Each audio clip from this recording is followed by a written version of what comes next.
This week, we're discussing slim PlayStations and industry shakeups and what they could mean for the future of gaming. This is the Good Game, Bad Game podcast. This is a song I wrote about the Good Game, Bad Game podcast.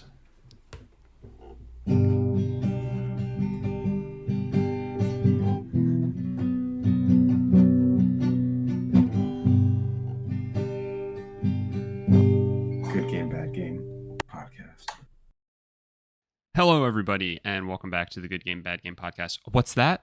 You're surprised that we're back to the regular format of an intro? Get over yourself. I'm your host, Spencer, and with me is a man who I presume still has yet to meet Idris Elba face-to-face in Phantom Liberty. It's my co-host, Mike. Mike, how are you? Idris Elba's face is still downloading. That had to be heartbreaking, heart-wrenching. I was so mad because, as you and I discussed before we started recording, I've had zero time to play games this week. I haven't played Starfield. Justine and I played like a little bit of Mario Kart over the weekend. And I had like maybe 2 hours yesterday, and I was like, okay, I'm going to start. Because once I start, I'll be fine. Mm-hmm. And I go into Cyberpunk thinking, hey, we're in the year 2023. I pre-ordered Phantom Liberty. It'll be there.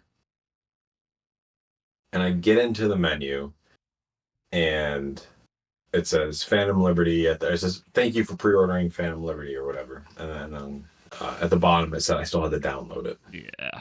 And I was like, okay, I have decent internet. This won't take long. And I downloaded it. I hit download, and it just went and went and went. It's beefy. Oh, yeah, it is. So I did go back into like the main game, and boy, was that an experience. I don't know. Did you? I guess you have to go back into the main game to get to the Phantom Liberty DLC. It's not like you start from a different option in the menu. Is that right? Yeah. You're just like driving around, and I think it's just like a random phone call that you get. Okay. Yeah, so I figured I'll get back into the regular game, like just kind of get my bearings again, Mm-hmm. going from Starfield, which I'm glad I did because I couldn't remember any of the controls. Yup. I couldn't remember that R3, or I honestly don't know what the Xbox equivalent is, even though that's pretty much all I've played on in the past 4 years. But I still call it R3. Mm-hmm. Was like crouch, and I was like, I don't remember that at all. I'm pretty sure that was B. I also didn't remember that. I was going insane. I think they must have changed it. Yeah, maybe. Um, Or maybe we played Cyberpunk and we played it so much that like initially it was probably really fucking weird because yeah, it's always B or circle, right? To crouch in games. But like they were doing it their way. And then we played it so much that like it just became normal and we never thought about it again until we stopped playing it and then had to jump back into it. And all of a sudden, fucking R3 is crouch. Are you serious? See, but like the last time I played, I was basically just achievement hunting, and I was trying to do the thing where you had to like kill 3 people in slow motion. Mm-hmm.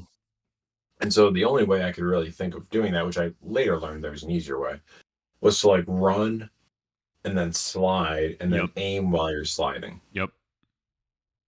And I remember it being kind of a pain in the ass to go from B to then my right stick so I could aim. So I ended up using like my Elite controller so I could use the back paddles. Mm-hmm. I have that memory. So I really think they changed it to R3. I also, to add to that, I agree because I also just remember in general running and sliding being a lot easier. And it's just like, it's clunky. It's clunky to have to like run and then push in the right stick while you're running to slide. It just feels weird. And it doesn't always it doesn't always feel like it registers well. Right. Agreed. And plus I'm always concerned about breaking the sticks. Yeah. Well, yeah, because you've Was got there freaking Adonis hands. Yeah, I know. There's a Curse reason these I was. hands. There's a reason I was the best at domination in Mario Party 4, whatever it's called.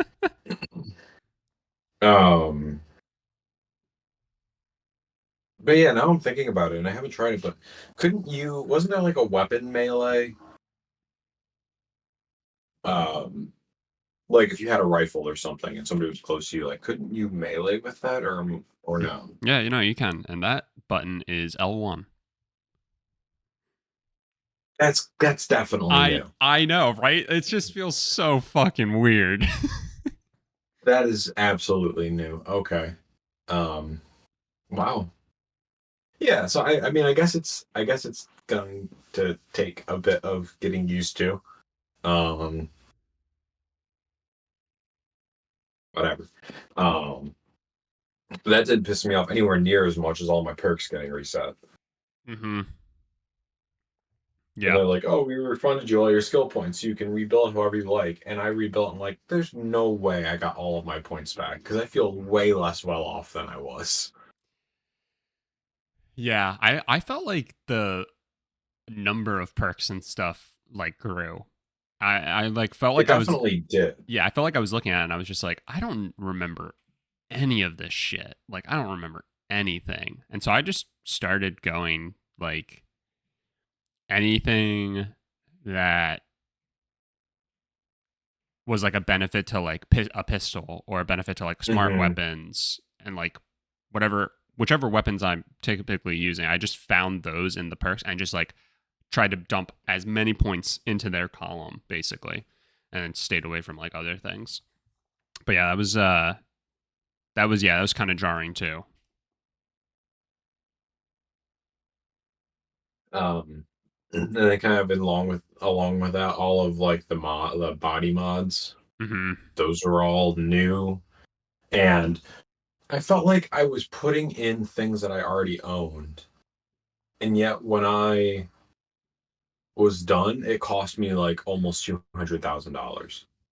Like to just get back to where I was. I don't know if I got refunded the money from all that. I don't know. Yeah. I You know how frustrated I get when games aren't very clear on like what to do. Yeah. Example, Starfield at the beginning. And I feel like this was kind of that, but Yeah. To me, whatever, you know. go ahead. Sorry. I was gonna say it's basically a new game at this point, so I I'm just yeah. treating it as such. To me, it screams like if you start from the beginning, this will feel better. Right. Maybe that's why that's what their advice was. But yeah, I don't know. I was happy to see because I accidentally went into like the car shooting interface and was happy to see that it's auto aim Yeah, I couldn't remember if that was the to some same or degree. not. That didn't exist. Car You couldn't combat? shoot from No, you couldn't shoot from a car until the 2.0 update, Oh, okay. There you go. which I kind of liked because I don't know. I think some games don't do that well. Usually, when I see I have to shoot from a car in any game, I just don't want to. GTA was the exception. I think GTA was fine. GTA was pretty tough. Yeah, It was pretty tough because it didn't have like any sort of lock on or auto aim mechanic. You could do but it in GTA, like, but it wasn't like you were trying to only hit people in the car. You know, like a lot of games, you're mm-hmm. just trying to hit the driver. Like I feel like most of the time you get in a car combat in GTA, you're just trying to hit wheels. Yeah, yeah, Um, so that was fine. Um, But I mean, it looks great. It still plays fine. I'll be interested to see like how I feel about sliding and all of that because I also do that a lot. yeah. Um,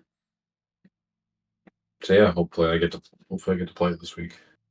Fingers crossed. Maybe I'll take a day off.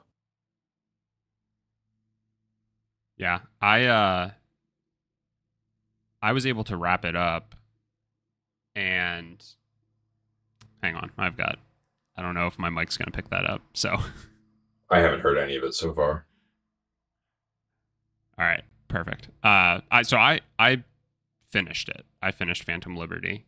And I'm not gonna like go too crazy into it. I'll wait till you've had the opportunity to at least dive further in, if not just finish it, and then we can kind of go in depth into it. But I was thinking about it, and what did Phantom Liberty cost? $30? I think so. And do you It remember? may have been 40. Okay, maybe. Whatever it was, people were mad about it. Do you remember how much you paid for Cyberpunk? $15. You paid 15. I can't remember if I paid 20 or if it was 10 on sale. I can't remember if I'm like confusing it with like GTA 5 going to. I think I got it before you, right? You did. You got it. Yeah, you got it. Best Buy did a deal. You could get like the steel book and everything for $15. Yeah. I might be able to like go back in my thing. But regardless, I definitely didn't pay $90 or $100 for this game.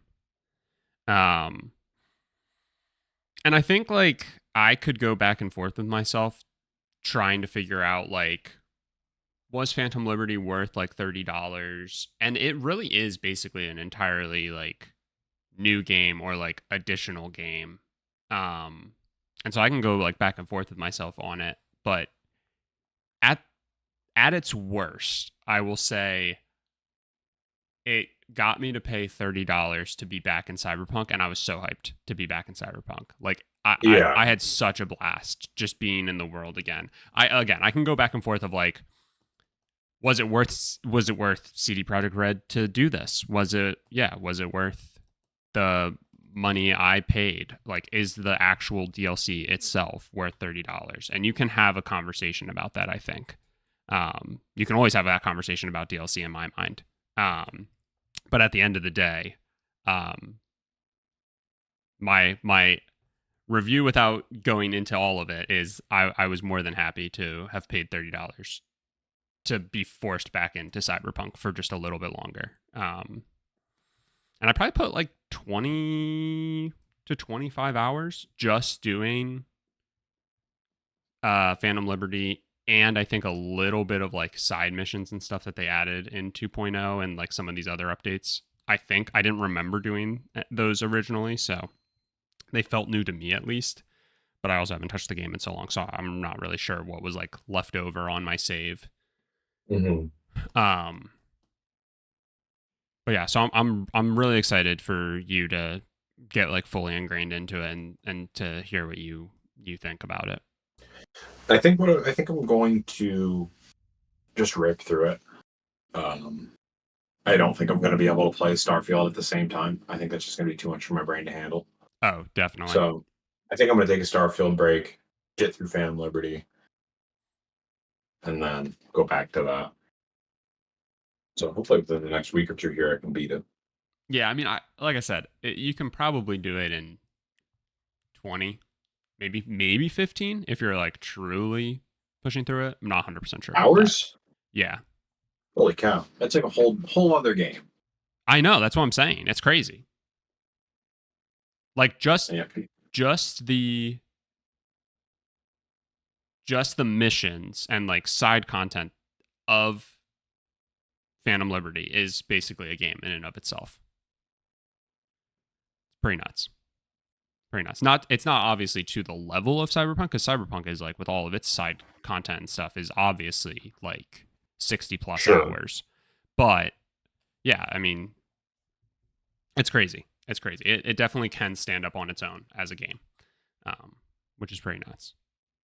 But yeah, if you're solely dedicated to only doing like the stuff in Dogtown, which is like the new area, you can probably do it in like 50. And then there's like different outcomes and stuff like that you can like go back for. So I did all that. Like I cleaned up the trophy list basically for it to feel like I, did it all.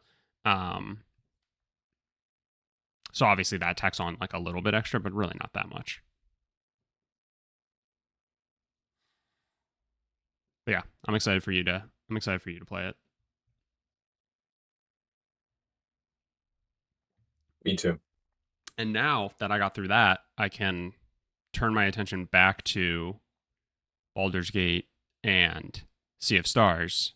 I have, as of recording this, 9 days to try and. I think I'm about to be done with Sea of Stars, and then I have to just try and dump as much time as possible into Baldur's Gate, so that I can hopefully be done with. I don't think I'll be done with it, but like be fairly far along that I can like still chip away at it once Spider-Man's out, because once Spider-Man's out, it's going to be all I play. Granted, I'll probably be able to get through it in like 2 days. So, but I'm actually taking an entire day off of work because I've got a busy weekend. Like where Shelby and I have like travel all within like a tight window. So I'm taking Monday off, and so I'll probably dump an entire work day into Baldur's Gate. Amazing. Yeah, you need that every once in a while, you know. With the amount of games that I have to play in my backlog that have come out in the past month, I should probably be taking a week off. I'm telling you, dude, a sabbatical, right? Like with this year of games, we all deserve it. Yeah. But instead, my work says best I can do is pizza party. And I'm like, work, I'm remote. And they said, well, that was your choice. Oh, brother. Yeah. All right. Well, instead of being sad about the games we can't play, let's be sad about something else. And that is the new PlayStation.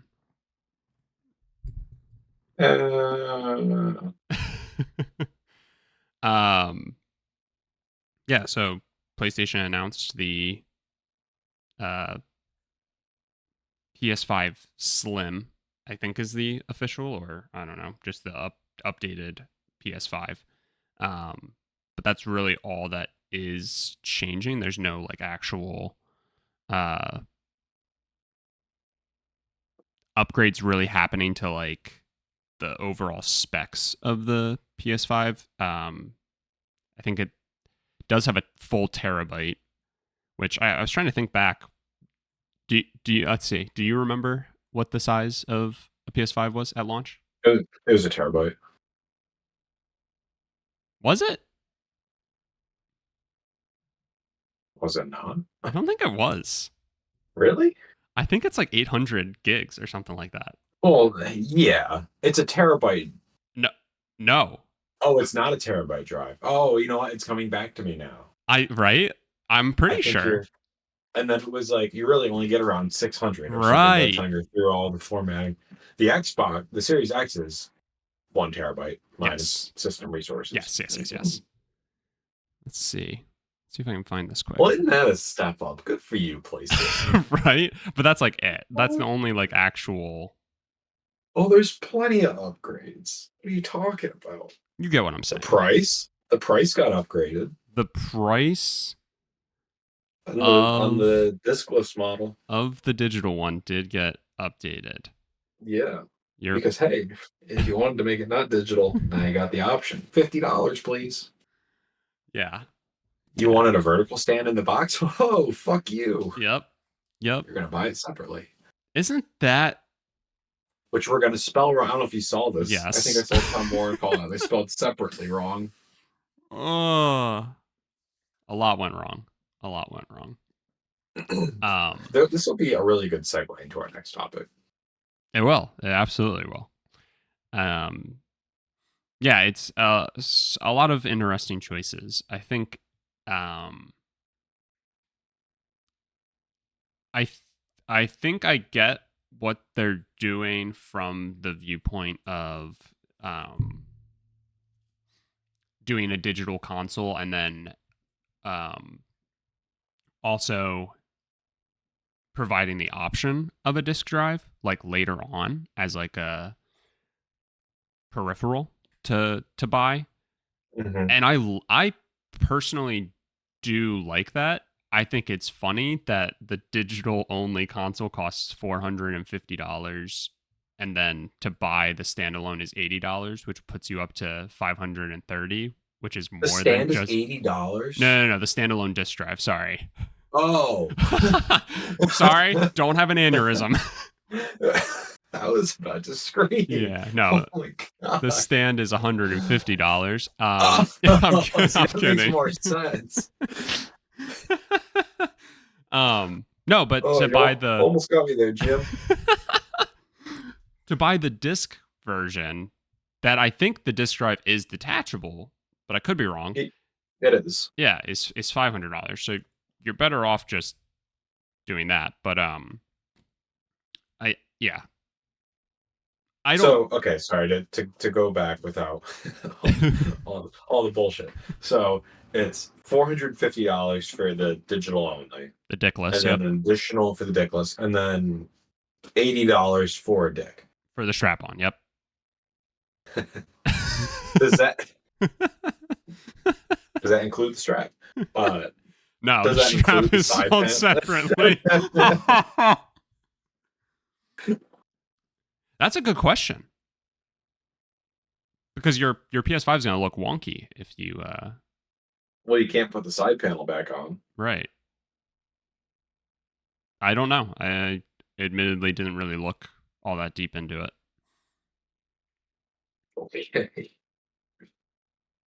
Oh man, decisions. Yeah, and I think that some of the other stuff was like 30% less volume, 18% lighter, stuff like that. Whatever. I think these types of mid-cycle upgrades, and I put like air quotes around upgrades, just like they're not like, to anybody who has a PS5, they're not for you. Don't worry about it. Right. Stop looking at it. It's not a thing. Don't even. There's no way for them to possibly make you think that you need that, right? Like, just head down, and like next year, if they do like a pro version, okay, maybe you can like go back and forth with yourself on like if that would be worth it. But like if you already have a PS5, this is like not for you. And they basically say that by pointing out that once the current line of PS5s is like no longer in stock, like that'll be it, because then this will replace it as like the mainline PS5. Whereas if you think back to like the PS4, right, like you can still find a regular PS4 and a regular PS4 Pro, right, throughout all of it. The PS4 Pro didn't just replace all PS4s then moving forward. Yeah, just the slim model did. Yes, exactly. So like you see stuff like that, and it happens. Probably happens every generation. Yeah, I mean, I think last generation's really the only one that had a pro console. Right. But like PS3 had a slimmed down version that became like the mainline. The PS2 had the PS2 was, you could probably beat somebody to death with the original PS2. Yeah. And then the PS2 Slim, I mean, if you tried to beat somebody with it, you'd snap it in half. So that was a very like noticeable change. Remember when Sony tried to do a third generation of a slimmer PS3? Yes, I do. They were like, what if we could put the PS3 in your pocket? Now introducing the PlayStation Vita. Yeah, pretty much. Um, and it's gone. But yeah, I thought all of it, and we've kind of poked at it now, but I thought a lot of it was kind of like a head scratcher, mainly being the $50 increase to the digital, because I can't figure out why that would be. You know what I mean? Like, okay, yes, you do get more storage internally from the jump. Do you? Yeah, because again, it's a terabyte instead of Well, yeah, but not specifically on the digital model. no. Exactly. And that's what I Okay. was gonna say. But then that would mean that the one with a disk drive should also be $50 more, right? Like if that's truly what you're gonna try and rubber band the price increase to, it should be to both. So it's just so weird that like only the digital one increased. And, whatever. I'm sure there's some bullshit like reason for it, but it doesn't look good. And then the stand being sold separately is just the most asinine thing. Like, Yeah, why it did you costs include you it? less than a penny to manufacture. Why did you include it in the fucking first place then? Like if you're gonna be the fucking Apple of video games, I'm gonna always draw that comparison because this is the same fucking bullshit that Apple does with their goddamn devices. And I At least their still stuff buy looks them. good. Yes, you're right. But like, yeah, it's just like it's so fucking annoying. It's just like, why do you fucking provide it every other time? And now all of a sudden you're just like, no, now you have to pay for this thing. Now you have to pay extra for this thing. It's just so annoying. So here was my reaction when I saw the announcement. I was like, sweet, okay, I do want to get a PS5 at some point. Yes. And I thought maybe like the slimmer model, okay, this will be an opportunity. Maybe they'll do like a little bit of a sale to start to get people on board like me, and then take the prices back after the holidays. Mm-hmm. Whatever. So to see that they increased the price on the digital edition, because that's likely what I would get, was a non-starter for me. I mean, that almost made it an immediate no. The fact that it didn't come with a stand, and I think like the PS5 that exists now looks stupid horizontally. Mm-hmm. And then to see that the solution to having the slim horizontally was a fucking paperclip. It looks so dumb. Yeah. They struck out across the board. For me personally. No, 100%. 100%. So now I'm just like, well, I guess I need to get a PS3 sooner rather than later, or PS3, PS5 sooner rather than later, because to not have to deal with all this bullshit. no, I'm just going to get the current version of the digital edition if I can find it. Yeah. Well, you have about a month until these are going to start entering circulation. Is that when it is? Yeah, they said November, so. So the way you got to look at it is PS5s are basically on sale from now until then. The Slims, at least. Yeah. Yeah, but if you're joining the party late, air quotes around that, you're either A, better off just getting the one with the disk drive, or B, better off waiting to see what happens in terms of some sort of pro model. So how do you feel? I don't know if you had this expectation, but when they said there was going to be detachable disk drive, I assumed that meant it was going to be like USB-C or something. So even people like you with the first version of the diskless model could now get a drive. Did you have that expectation? Oh, I absolutely did. And let me tell you, I am so fucking pissed. Because I'm not entirely ready to like say goodbye to physical games.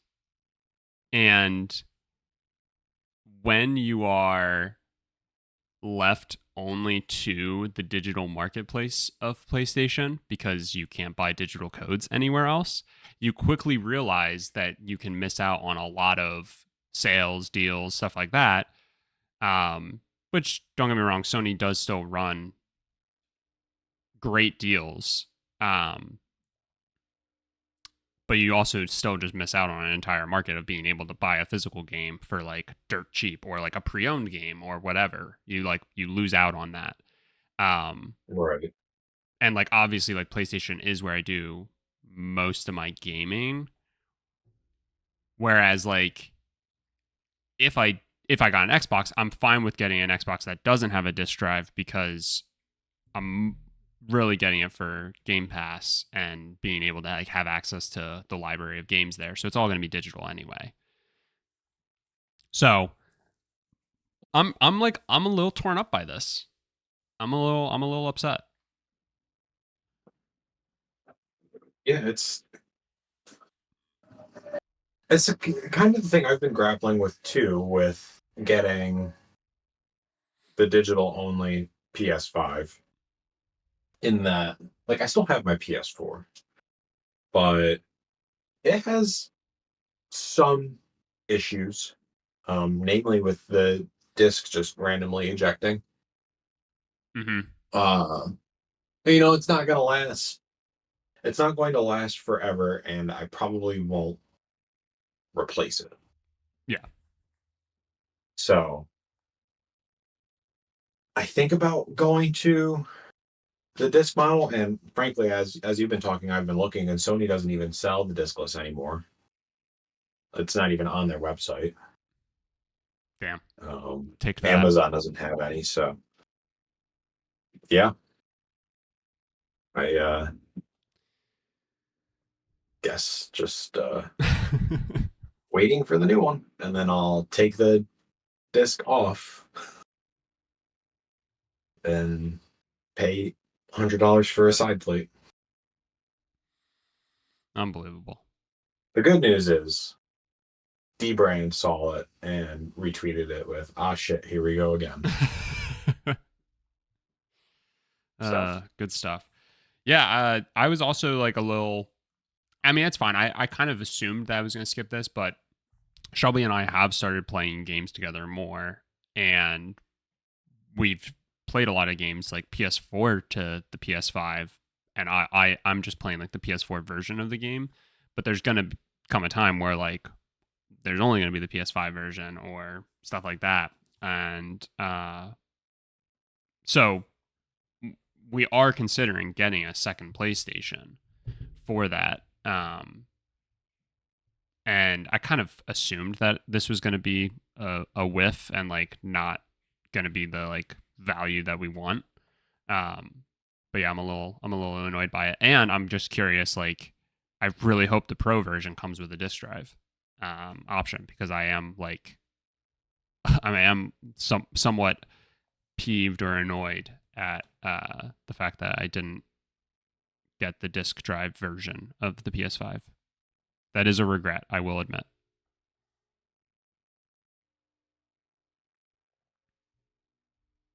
Yeah, it's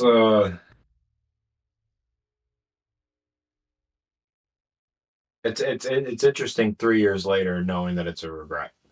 Yeah, I know, because at the time I was so like confident, and like it is where games are going, somewhat, unfortunately, I think. And I think maybe that's the reason. Like I'm like extra like aware that like physical games are going to become more and more obsolete, and so I don't know if that's why I'm like, damn, I'm like not enjoying them while I can, or and taking advantage of the benefits of them while I can. But oh well, you live and you learn, right? Yeah, something like that. One thing to still talk somewhat about PlayStation that we can, I guess, maybe celebrate is that it was announced that Jim Ryan is retiring. And yeah, there seemed to be a universal agreement with all gaming people to cheer that Jim Ryan is stepping down. And I give Jim Ryan a ton of flack. It's mainly because I think he's a bore, and I don't think he is a good front-facing figure for a video game company. You look at Phil Spencer, and it's just fucking the greatest case of tomato versus potato. So, Right. um, like you can look at what Jim Ryan's career, and I mean, he like helped launch, I think, everything since the PS1.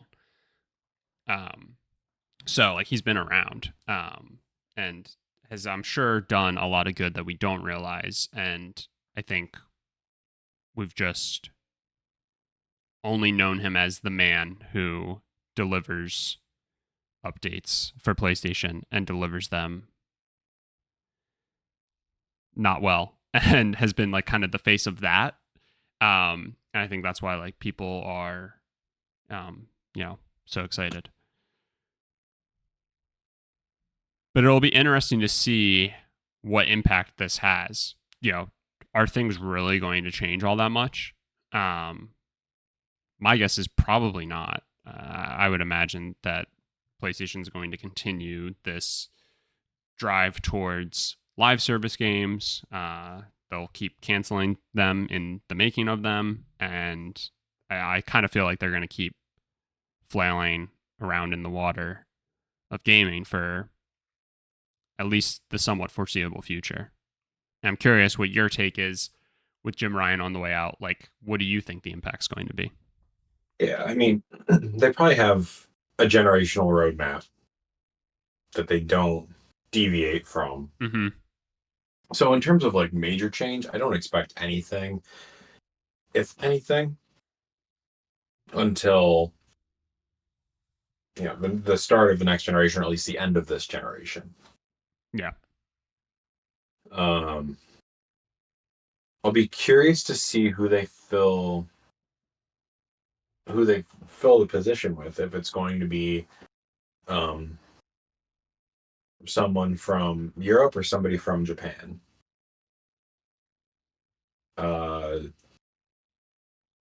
Personal bias, I hope they fill it with somebody from Japan. I feel like that speaks more to the soul of the company, and they have their European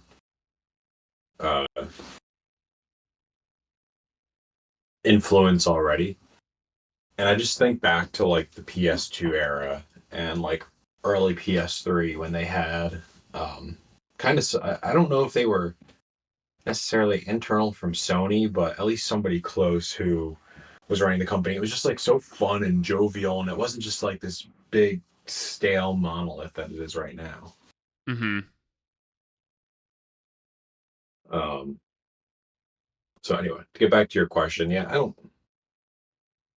don't foresee any major changes. I don't think that it was one of those things where like he was ousted. I mean, he said that it was he couldn't deal with the traveling anymore. Yeah, I get that. I guess you do it for your entire career. I mean, he's been there. He's been there for 30 years. Yeah. I mean, I'm of the same mindset. I don't think this was an instance where he was like pushed out or anything like that. I mean, the man's got to be sitting on a pile of cash. He's got a family, and yeah, I'm sure the travel sucks. So, it does at least seem logical. They could all be excuses. They could, but I kind of Yeah, got that. I don't have a tinfoil hat for that one. The next I one, don't think he did anything particularly wrong. no, I think Sony's probably happy with where he's leaving the company. yeah, that's the thing. Like, I don't think he did anything wrong either. I think he's just a terrible bore, and I think he's Oh yeah, terrible at delivering news updates and stuff like that. Like, there's just no energy, and nothing he says has ever made me be like, oh my god, I'm so excited. Like, right. it's just like, He doesn't yeah, get engagement. no, And if anything, I feel like that's maybe where Sony's concerned, is that he's not relatable. He doesn't, like you said, he doesn't get people excited. yeah. You kind of need that in this industry, especially when you look at like literally anybody who does a Nintendo Direct for Nintendo. Oh my god, yes. But you look at like Reggie, historically, he's one of those characters. Phil Spencer, he's probably the first person from Microsoft to be one of those characters. And I feel like you need that. No, 100%. Yeah. We'll see. They did announce, Sony announced that Hiroki Totokai, I hope I'm Mhm. pronouncing that right, is going to be the interim CEO starting April 1st, April Fools, 2024. It's So, me, your boy, your Ryan. I'm back. oh my God. Oh my God. Could you imagine? He's just like, and I've seen what all of you said about me on the internet. I'm finally caught up. And I would like you to go turn your PS5s on. There's all bricked. Yeah. I That would be the best, longest running corporate April Fool's joke Oh my ever. God. And I Oh would my respect God. it. Oh yeah. I would tip my cap and enjoy my new paperweight. um yeah, so that was interesting. That was technically announced like 2 weeks ago, and now within the past week, it was announced that Unity CEO, is it John Riccatello. Riccatello, is also stepping down. That one, to me, I don't know, could be crazy. Feels like he's being pushed out, and he's being the like, Okay. yeah, like, bad news, all that stuff. Somebody's head's got to roll, and they've got to be a big enough important person to make the public and everybody else happy about the decision. That's what Why it not seems just like to me. fire all your QA testers like any other respectable video game company? Well, now hang on a second, because there's Oh. an idea.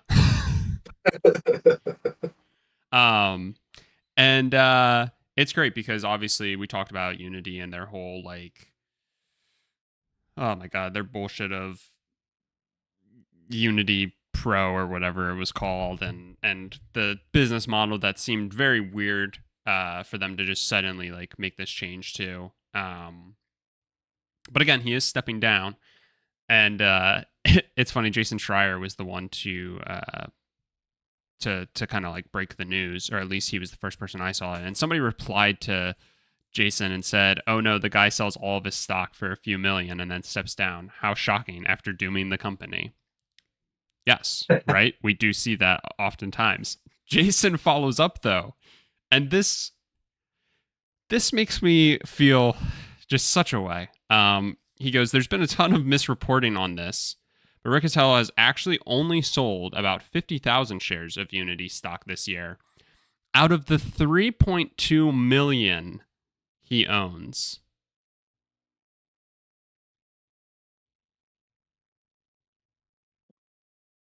Just gonna let that Uh, sink in. I can't believe he only got away with 50,000. Dude's gonna be broke. He still has 3.2 million shares. Yeah, and they can't take that from him. No. And somebody replied with Atlas holding the earth, and it just says quote only, because only's doing a lot of lifting in there. And Jason goes, "Yeah, only is a good word to describe 1.5% of an asset." Like, oh my God. Oh my God. That's insane. That is insane. So that's great. And again, that makes me feel just like such a way, especially because the other thing that we want to talk about. But that's what this is, right? This is a clear instance of terrible public backlash to a decision made by the company. Again, a decision that did feel very out of touch, at least, right? Like, you can try and like wrap your head around why a company would make a decision like that. But the delivery of it definitely was lacking. And to see a head figure step down immediately after it doesn't feel like I'm just sick of the travel. I've got a family. I've been here for 30 years. It's just time.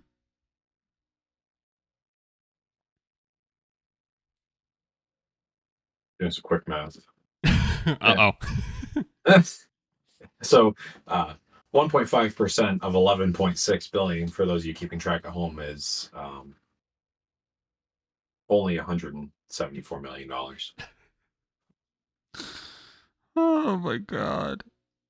Uh, to put that into perspective, I think this was the right person. Saquon Barkley is only getting paid $44 million for 3 years.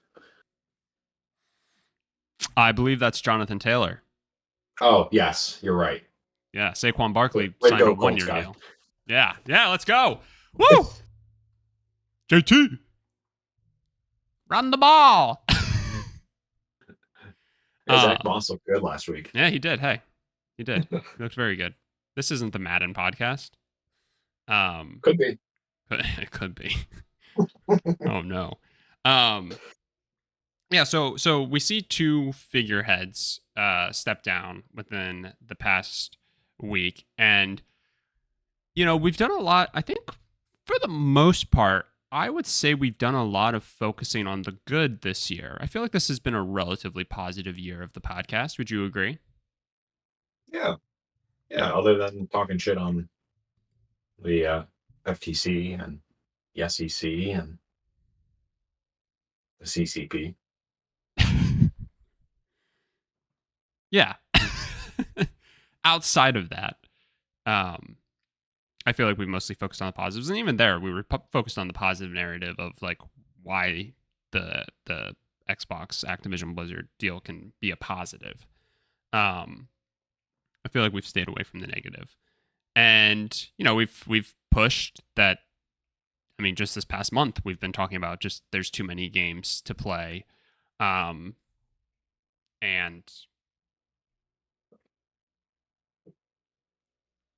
that this entire year has been chock full of games that I think have filled up so many people's backlogs. And despite all of that, gamesindustry.biz did an article just this past week to point out that over 6,000 games industry jobs have been lost in 2023 so far. And they pointed out that September has been the worst month for it. And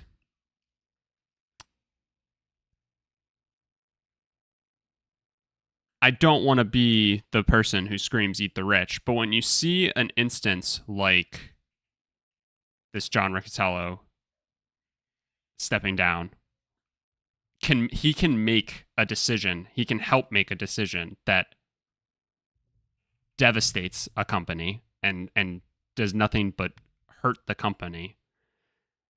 And he can just walk away with his 3.2 million shares, and he's fine forever.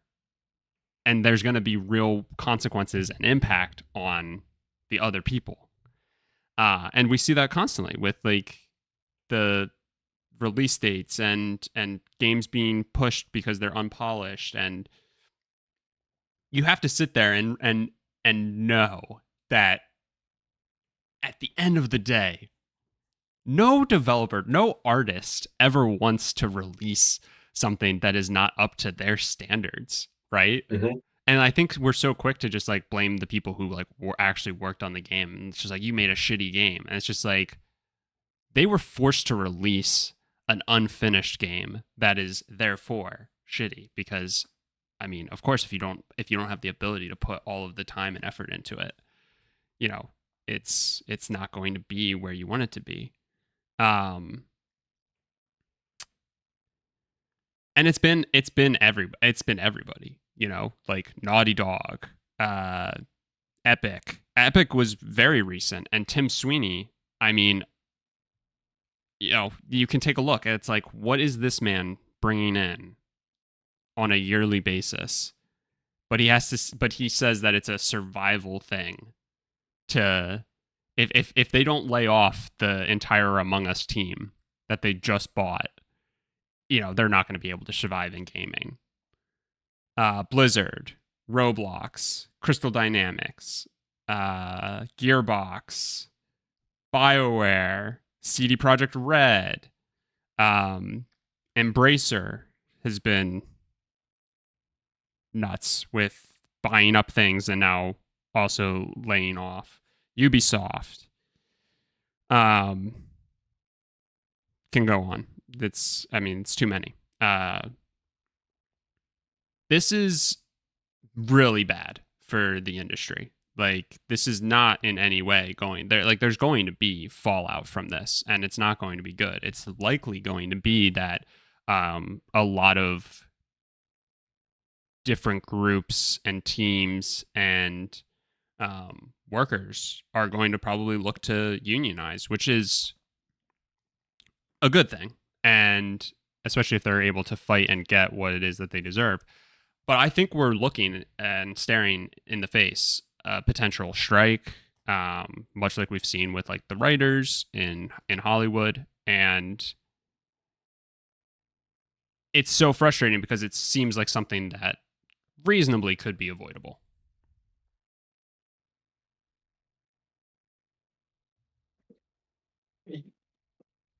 Yeah.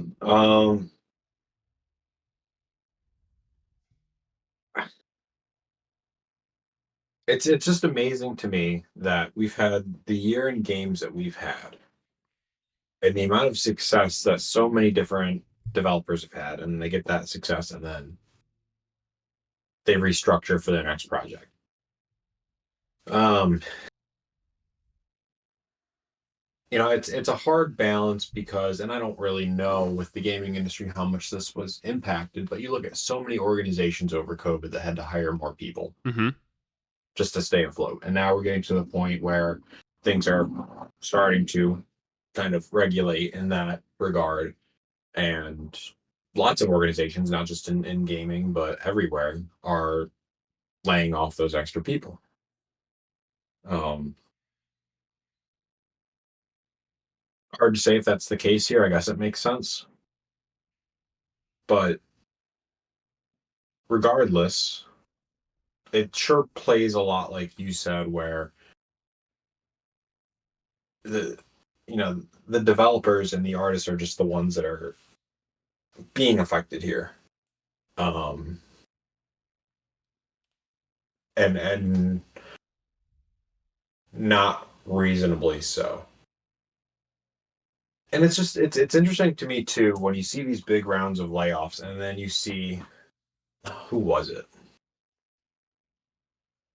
I think it was maybe Turn 10, the people who make Forza. You see all these big layoffs and then there's other developers that are just like, hey, we need people. Yeah. Apply here. And I would love to see the mismanagement that's happening. And like you said, it's coming from these big companies like Epic and uh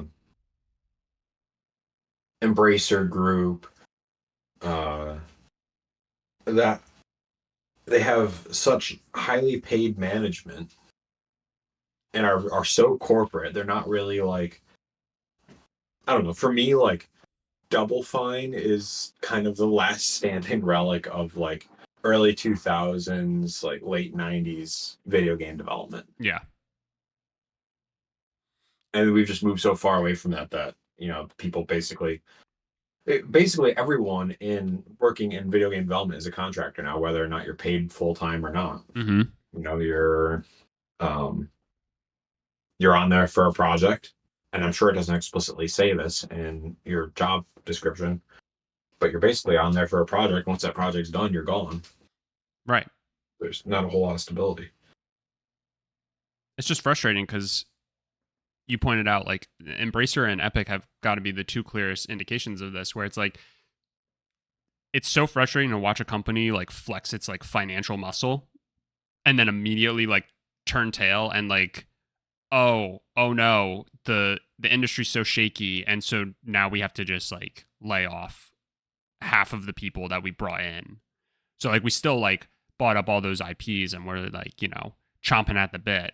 But we don't actually care about the like humans that we need to actually like build these things.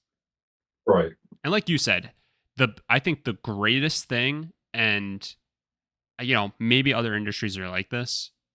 Maybe we only see it because, or maybe I only see it because I'm so like focused on gaming and gaming news and all that stuff and like personalities. The great thing about it is anytime there are layoffs, you see people come together to try and find those openings and to like really push the openings that are available to get those talented people to find a new place for their talent. But yeah, it's just it's tough. It's like hard. It's hard to like watch this constantly happen. You see a certified banger get released,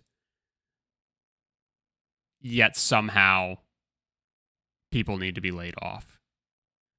You see an absolute dud like the Gollum game get released, and as punishment for that, people need to be laid off. So it doesn't really matter what you do. You're not guaranteed anything except either a handshake and a slap on the ass on your way out, or just a full on, you fucking blew it because of my decisions. Get out of here. Right. We failed as a team. Exactly. Anyway, I'm gonna stay. You guys have fun.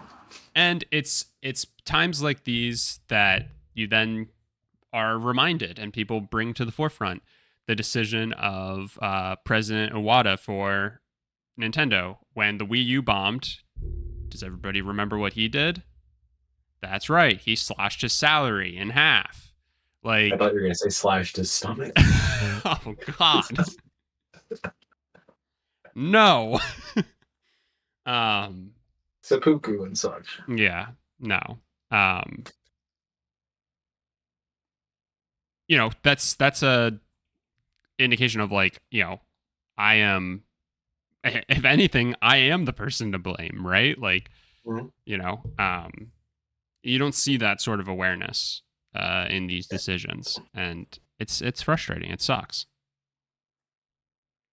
Well, I think that's such like a difference in the way that Japanese and sometimes even Chinese organizations, and definitely Korean organizations, do business. I mean, it starts at leadership. 100%. In that realm of the world. But with American and most European companies, it's okay, we messed up. How do we, the leadership team, reset? And it usually starts with the lowest employees. Yep. Yeah. Man, isn't that frustrating? Yeah. It's a good marker of differences in the world. Yes. And I think I don't think it's a stretch to think. I'm curious what your thoughts are. Do you think we're gonna see a potential strike? I mean, there was already rumblings of that with this writer's strike that was going on, to strike against a few gaming companies. But do you think we could see an industry wide thing where you know, the workers really come together for just better working conditions? I mean, Jesus, how many times since we've started this podcast have we had to talk about crunch and, you know, the unfair treatment when it comes to releases and stuff like that? You know, is it about time that they finally push back? I think they're running out of time to push back. You look at really any big worker revolutions and across industry. I mean, you look at the writer's strike, and then, you know, a month or so later, the UAW strike.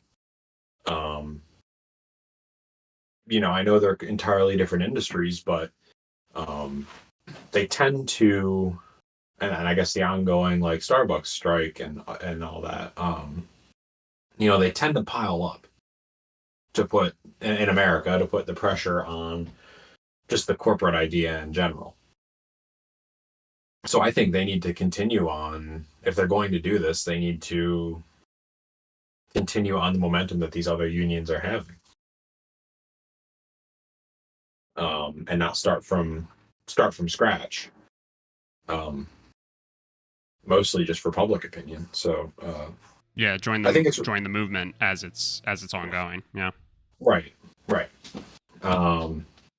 And plus, you've got, at least on paper, a union-friendly president.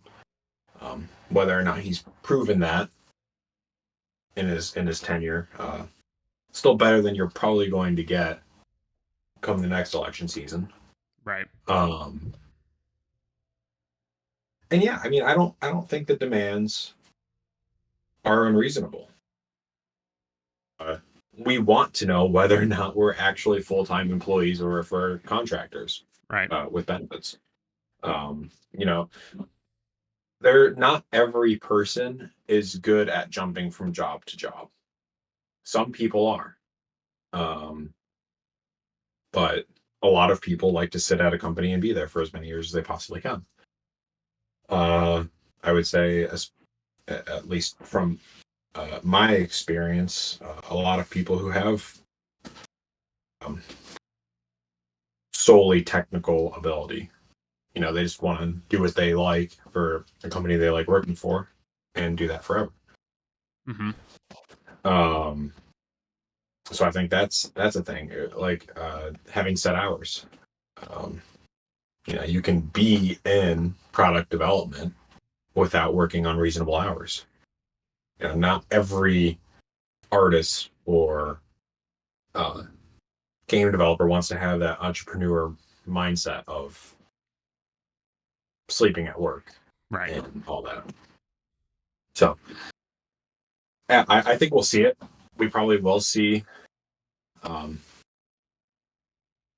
at least some degree of a strike. Now, I don't know if there is any. To have a strike, there's got to be a union, and Right. there could be walkouts, Yeah. I suppose. So if you're going to use those interchangeably, but um,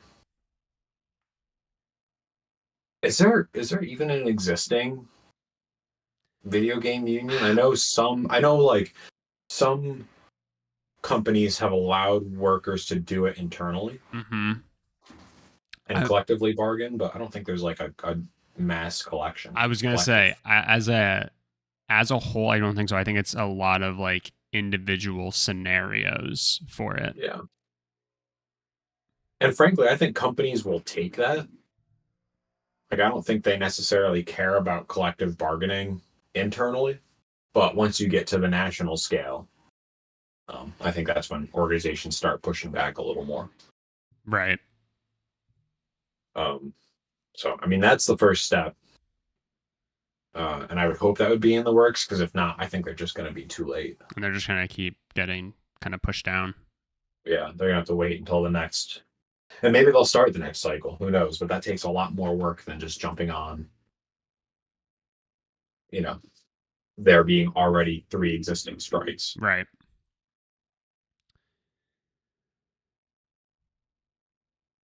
Yeah.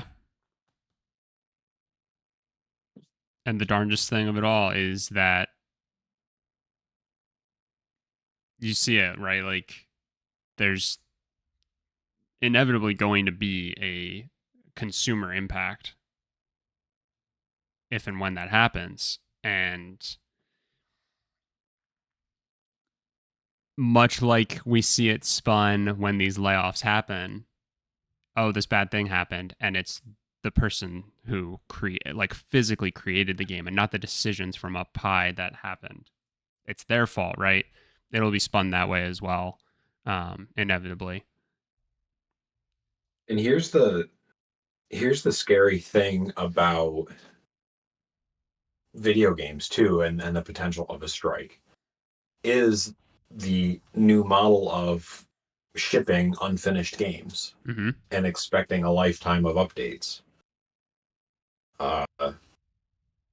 Because my first thought was, well, maybe a video game strike isn't that bad because my backlog could last me the rest of my life. They could stop making video games today and I'd be fine. Um, but then you're gonna have to take away online games because there's nobody to maintain the servers. They'll all be shut down. Mm-hmm. If there's a game-breaking bug, it's not going to be patched, at least not quickly. So I think that's the different animal with a strike or a walkout in the video game industry. Is it affects existing products, Mm-hmm. and these big companies like Epic and Unity need to consider that. But will they? Or will they be prepared to wait them out because rent checks are going to become due?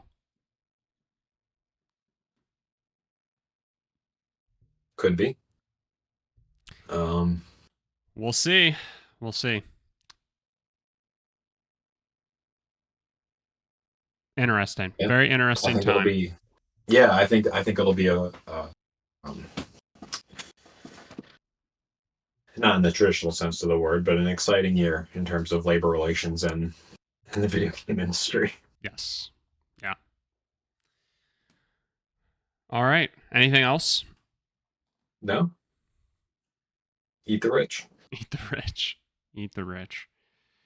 All right. Well, then that does it for this episode. Thank you so much, as always, for listening. If you could do us a favor and leave us a rating or review wherever you do listen to the podcast, that would be greatly appreciated.